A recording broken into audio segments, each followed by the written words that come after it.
ఓం సాయిరామ్ శ్రీమాత్రే నమ. ఒక హాస్పిటల్లోనండి ముగ్గురు గర్భిణీలు పక్కనే కూర్చుని మాట్లాడుకుంటూ ఉంటారు.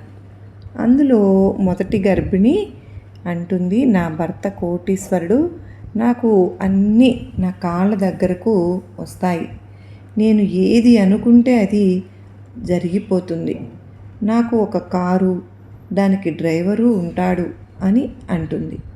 రెండో గర్భిణి, నా భర్త లక్షాధికారి, నాకు ఒక కారు, క్రెడిట్ కార్డు అన్నీ ఇస్తారు, ఎక్కడికి వెళ్ళినా ఎలా అయినా ఖర్చు పెట్టుకో అంటారు అని అంటుంది. మూడో గర్భిణి, నా భర్త ఒక సాదాసీదా ఉద్యోగి, ఇంట్లో సంపాదించేది అతను ఒక్కరే, మాకు కారు కానీ క్రెడిట్ కార్డు కానీ లేవు, కానీ నా ప్రతి బాధను అర్థం చేసుకుంటారు, నా మొహం చూసి నాకు ఏమి కావాలో అతనికి అర్థమైపోతుంది, నన్ను చాలా బాగా చూసుకుంటారు అని అంటుంది.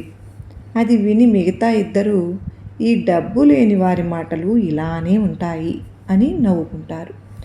కొంత సమయానికి ముగ్గురు వైద్య పరీక్షలు ముగించుకొని బయటకు వచ్చేస్తారు.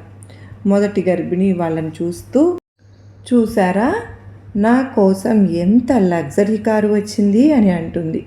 రెండో గర్భిణి కూడా వాళ్ళని చూస్తూ, నా కోసం డ్రైవర్తో పాటు కారు కూడా వచ్చింది చూసారా అని అంటుంది. ఇద్దరు మూడో గర్భిణిని చూస్తూ, నీ కోసం ఎవరైనా వచ్చారా అని వెటకారంగా అడుగుతారు. సమాధానం చెప్పేలోపే ఒక పాత స్కూటర్ మీద ఆమె భర్త వచ్చి ఆమె చేతికి నీళ్లు తాగమని ఇచ్చి, ఎండలో ఎందుకు నిల్చున్నావు, నీడలో ఉండవచ్చు కదా, నీకేమైనా అలసటగా ఉందా అని ప్రేమతో చేయి పట్టుకుని బండి ఎక్కిస్తారు. అది ఆ ఇద్దరు చూసి తలదించుకుంటారు.